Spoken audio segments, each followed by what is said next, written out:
जय हिंद दोस्तों, the vision पर आपका स्वागत है। आज हम लोग मध्यकाल में झारखंड से संबंधित महत्वपूर्ण प्रश्न को देखेंगे। तो चलिए क्लास की ओर। क्वेश्चन नंबर 1, महामाया मंदिर किस स्थान पर स्थित है? इसका सही आंसर ऑप्शन बी, हाफामुनि गांव। क्वेश्चन नंबर 2, महामाया मंदिर का संबंध किस स्थान से है? इसका सही आंसर ऑप्शन ए, पूर्व मध्य काल से। क्वेश्चन नंबर 3, महामाया मंदिर के लिए प्रसिद्ध हाफामुनि गांव राज्य के किस जिले में स्थित है?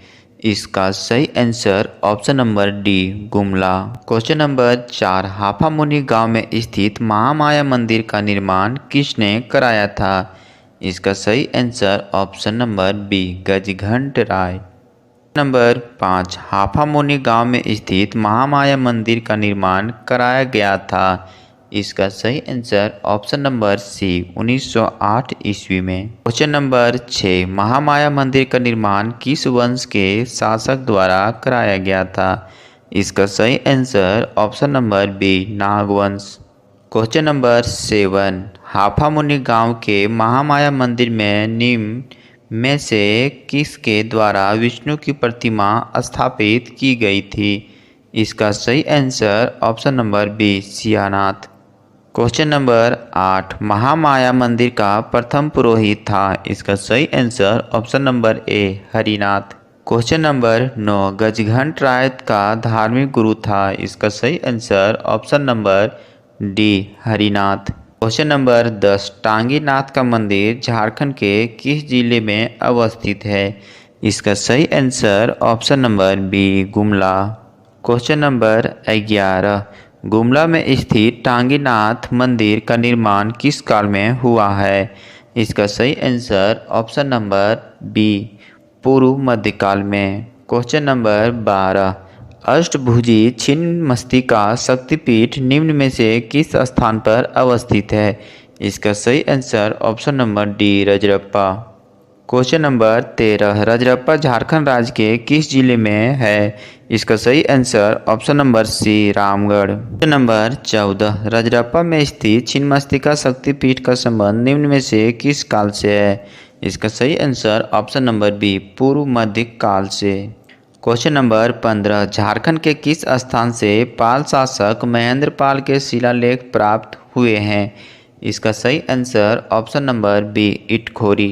नंबर 16, मां भद्रकाली की मूर्ति का निर्माण झारखंड के निम्न में से किस स्थान पर किया गया है?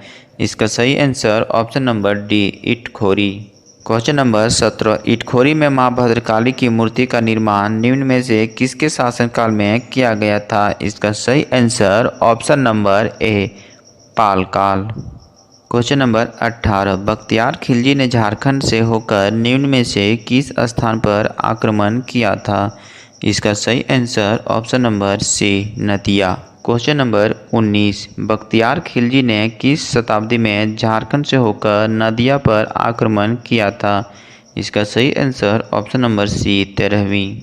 क्वेश्चन नंबर 20, बख्तियार खिलजी के नदिया आक्रमण के समय बंगाल में सेन वंश का कौन सा शासक शासन में था? इसका सही answer option number B, Lakshman Sen.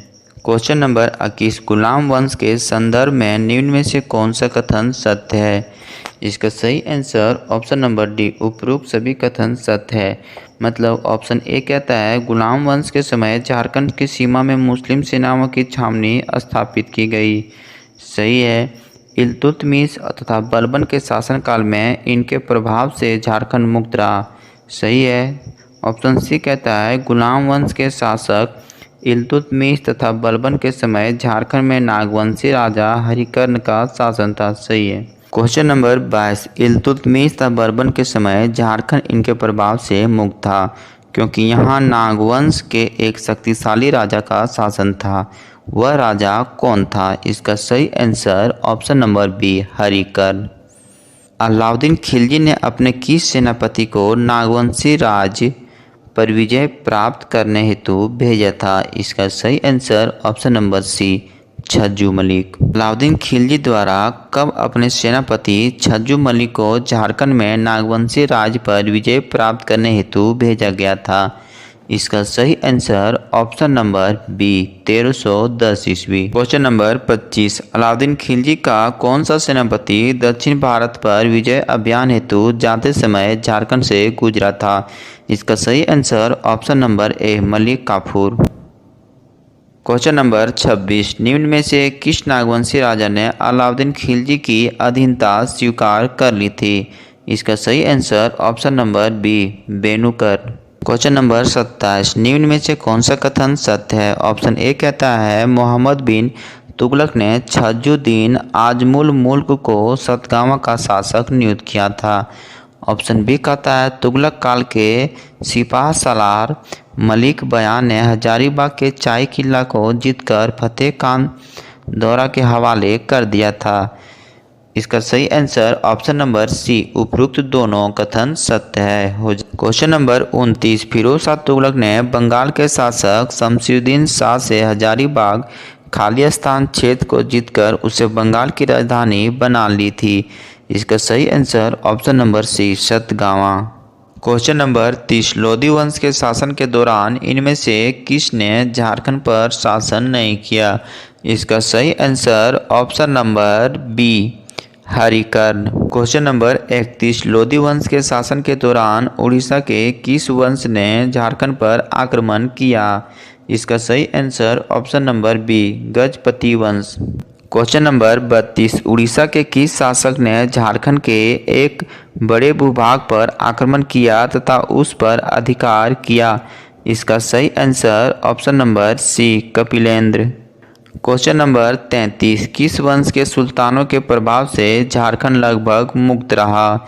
इसका सही answer option number A Lodhi वंश। क्वेश्चन नंबर 34, निम्न में से कौन लोधी वंश के समकालीन झारखंड में नागवंश के शासक थे?